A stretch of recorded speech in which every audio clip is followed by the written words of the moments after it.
A time trial is bike racing at its simplest, just you, the bike and the clock. But don't confuse simple with easy. There are no wheels to follow, no pack to hide in, and it hurts from the moment the starter shouts go to the moment you cross the line. So let's look at how to get better at time trialing. The TT offers a different kind of satisfaction to bunch racing. Nobody sits on your wheel then jumps out to beat you in the last 100 meters. Barring a mechanical or a sudden change in the wind, the best rider wins. It's a pure test of your ability to ride a bike fast. Finish your first time trial and, when you've wiped the sweat from your eyes, most riders will have the same thought: I want to go faster. 1. Learn to hide from the wind. The blink kid in the world won't make you go faster if your body acts like a giant air brake. The rider makes up over 80% of the frontal area, says Chris Boardman, arguably Britain's best ever TT rider, and at any reasonable speed 90% of the energy you produce goes into overcoming wind resistance. Cut that resistance and you'll go faster. Keen riders can head for a wind tunnel for guidance, or you can put your TT bike on a turbo or set of rollers in front of a full-length mirror. Making your silhouette smaller is a crude but fairly accurate way to reduce drag, says Boardman. Triathlon bars bring your arms in and round off your shoulders. Dropping your body also has a significant impact for every centimeter lower you go. But, he says, don't have too great a drop to the bars. If the front of the bike is too low, you have to stick your head up to see where you're going, which makes the silhouette bigger. We explore this issue further in Aerodynamics Made Easy. Point 2. Practice stretching your lower back, glutes and hamstrings. A full-blown time trial bike, or even a modified road bike, will have a more extreme riding position than most roadies are used to. Riding with your head down, backside in the air, and elbows close together doesn't look comfortable, and to some extent it isn't. However, the rider can use stretches or yoga to improve their flexibility. Professor Greg White, head of cycling performance at 76 Harley Street and author of Get Fit Not Fat, recommends that time trial racers should stretch their lower back, glutes, your backside and hamstrings, the back of the thigh. The following stretch for the bum and hips is particularly effective. Lie on your back on the floor with both legs bent, says White. Place the ankle of one leg on the knee of the other. Place your hands behind the bent knee and pull it in towards your chest. Hold for 2,030 seconds. Repeat with the other leg. Nothing beats time on the bike though. According to Dr. Simon Jobson, a research fellow at the University of Kent's Center for Sports Studies, the big thing is habituation to the position. He recommends training regularly on your TT bike so it doesn't come as a shock on race day. 3. TT gear will help, but you don't need to spend loads. A full-blown time trial bike will have a more extreme riding position than most roadies are used to. The first job of Go Fister frames or tri-bars is to get you out of the wind before cutting through the air themselves. If you plan to use the same bike for your road riding and time trialing, pay attention to the head tube length, says Boardman. A shorter head tube will make finding an aerodynamic position easier because it makes the front end of the bike lower and so helps you get out of the wind. Consider swapping the stem for one with a downward angle and removing any spacers, to make clip-on bars even more effective, making your body lower as well as narrower, and your silhouette even smaller. You don't have to spend a lot lowering the front of the bike, which might be as simple as flipping the stem. Fitting some tri-bars from as little as 30 pounds and an aero helmet around 100 pounds could make a big difference to your speed. These changes offer the most bang for your aerobuck. Boardman estimates that a TT helmet alone saves the rider 10 to 15 watts of power at race speeds. From here you can start to add deep section wheels, skin suits, overshoes, aero drinks bottles and even a full-fat TT bike. But spend money on kit that gets you in a good position first. Aero is bunk unless you're racing for work on your TT-specific fitness. We asked Professor Greg White, who coached Tony Gibb to a silver medal in the 2008 National 10-Mile TT Championship, and trained comedian David Williams for his cross-channel swim, to take us through the 5 key sessions he uses with his athletes to transform them from keen cyclists into TT speed merchants. Session 1. Tolerate the show. Warm-up 15 minutes including 5x30 sprints and 2 minutes flat-out workout. 2x6x30 flat-out with 30 seconds recovery. 5 minutes spin between efforts. Sets 5x 1 minute flat-out holding pace with 1 minute recovery between efforts. Warm down 10 minutes. Why these sessions improve your handling of lactic acid. It's hydrogen ions, H, created from the splitting of lactic acid into lactate and H that actually causes the burn. Fatigue means you will slow down, but these sessions are as much about psychology as physiology, so concentrate. When twice a week for 3 weeks prior to TT Session 2. Strength Builder. How 3 hours of riding in the hills including 10x 1 minute seated over geared, 3x 2 minutes out of saddle steep hill, 1x 5 minutes ascending fast. Why cycling specific strength is a key performance determinant.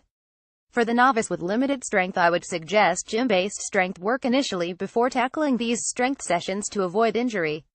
This session does what it says on the tin. You should focus on working against a very hard resistance over long periods.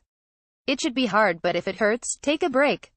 When Session 3. Maximum attack. How warm-up 15 minutes including 10 by 10 secs sprints workout 5x 3 minutes very hard riding, 5 minutes recovery warm down 15 minutes. Why generally believed to be the most important determinant of endurance performance. VO2 max. The highest rate of oxygen consumption during exhaustive exercise is genetically set and takes a great deal of work to improve. Focus on working as hard as possible for the entire 3-minute effort. When twice a week. Pre and early season. Session 4. Peak practice. How warm-up 15 minutes including 5 by 15 secs sprints workout 3 by 6 by 10 secs at max power, 2 minutes recovery between efforts, 5 minutes rest between sets warm down 15 minutes. Why the power you can sustain over long periods will be underpinned by your peak power. During these sessions you are trying to apply as much force as you can as fast as possible. You don't need a heart rate monitor, just go as hard as you possibly can. When once a week for 3 weeks prior to TT Session 5. Spin to win. How on rollers or turbo. Warm-up 10 minutes including 5 spin-ups to max cadence workout 10x 1 minute efforts with 1 minute recovery, 5x 1 minute. 120 revolutions per minute, 3x 1 minute increasing to 140 revolutions per minute for final 10 secs, 1x 1 minute increasing to 140 revolutions per minute for final 15 secs and 1x 1 minute increasing to 140 revolutions per minute for final 20 secs. Warm down 10 minutes. Why cadence is crucial in producing optimal power in terms of both economy at submaximal speeds and peak power at maximum. These sessions focus on your ability to develop a fast cadence as economically as possible. When once or twice a week for 2 weeks prior to TT5.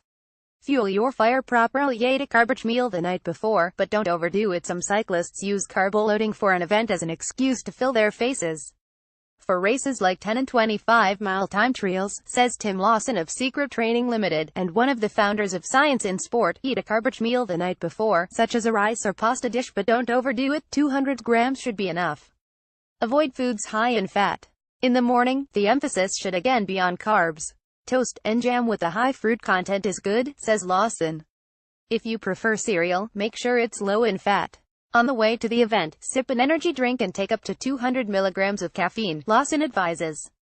Continue to drink throughout your warm-up to replace lost energy and take a caffeinated gel when your warm-up has finished. Don't bother with a bottle for a 10 or 25 as time lost drinking outweighs the benefit of taking on more fluid. But do have a recovery drink ready. 6. Learn some confidence tricks. Riding with elbows tucked in and your hands a stretch away from the brakes can be intimidating.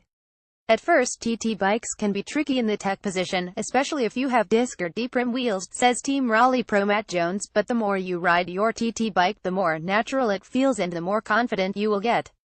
He advises getting into and out of an aero tuck one arm at a time, in case of a strong gust of wind or hitting a pothole, so you still have control of the bike. If you are worried about riding in the aerotech position, just ride in the position on a turbo at first, then find a quiet road to practice on. Once you feel confident, go and rip up the local TTs. 7. Go hard on the hills and into headwinds. Contrary to what many people think, expending extra energy on the tough sections is actually faster. Conventional wisdom is that you ride a TT at a tough but even pace, holding a steady power output throughout. But the latest research suggests that advice needs to change. Going harder on hills or into the wind can be quicker, says Simon Jobson, and a power meter can be very valuable. If you don't have a power meter or heart rate monitor though, you can learn to pace yourself. Practice riding the distance you'll be competing over flat out, says Greg White. If your pace drops towards the end, you've gone too hard. If you finish feeling fresh, you haven't tried hard enough. Keep practicing until you know what a tough but sustainable effort over that distance feels like. 5 reasons to buy a power meter. Bus power meters. 9 tested. 8. Make sure you're ready to ride. Arrive at the start without having warmed up adequately and you won't get the most out of all those hours of training. Many riders don't warm up hard enough, warns Jobson. Some hard priming efforts trick the body into functioning at a higher level. 1 warm-up strategy that Jobson recommends is riding easily for 15 minutes, then performing 3 by 10 sacks hard efforts with 2 minutes of recovery in between. I wouldn't put in a maximum effort during the sprints, he says, but I would be sprinting. I tend to call them bursts rather than sprints. In total, a warm-up should be at least 20 minutes and could be as long as 40. 9. Stay relaxed. Think fast. Chris Froome time trialing his way to winning stage 13 of the 2016 Tour de France. You might think that getting psyched up before a race is crucial to putting in a great performance. However, Rob Hales, a former professional racer and former world champion track rider, would disagree. Stay relaxed, he says. This calm approach applies to the choices that you make before the start, as well as your mental approach to the race. Err on the side of caution with your equipment, says Hales. If you have a choice of different depth front wheels and it's windy, go with the shallower one. If you're not happy with the bike's handling, you'll lose time. Hales adds that it pays not to be too aggressive, even for a short race. You can go out too fast, even in a 10-miler. Be in control of your effort. Go too hard in a time trial and there's no chance to recover. 10. Don't forget to do a recce beforehand. It really helps to know the course beforehand. You'll be sent the route with your start sheet, which usually arrives 4 or 5 days before the race. If you don't want to wait until then, enter the course code into a search engine. UK time trialing's governing body, the CTT, gives a code for every course and you'll soon find a description of the route. Even on well-marshaled courses, riders sometimes take a wrong turn in the heat of the moment, so on the most basic level, riding or driving the route beforehand means you'll know where you're going.